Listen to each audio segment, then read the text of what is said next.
The number of real roots of the equation.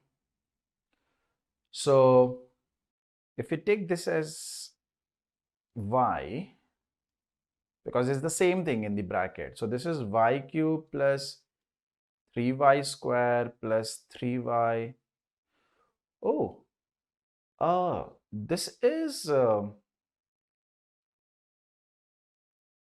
y plus 1 whole cube, right? So let's add 1 over here and let's add 1 on the other side. So this becomes 27. So this is y plus 1 whole cube is equal to 27, which is 3 cube. That means y plus 1 is equal to 3. That means y is equal to 2. Okay.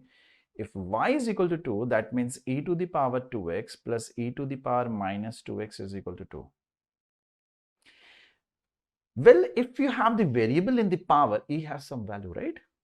So if you have a variable in the power and you want to add such two numbers to get a 2, it's only possible if individually you get a 1. E to the power 2x should also be a 1 and e to the power minus 2x should also be a 1. Well, this is only possible if x is 0, isn't it? E to the power 0 plus 1 by e to the power 0 is equal to 2. Also, because using AMGM, we can say that e to the power 2x divided by 1 by e to the power 2x is going to be greater than equal to 2. If you want it to be 2, it should be 1, which will only happen at x is equal to 0. So the number of real roots of the equation is only 1. X is equal to 0.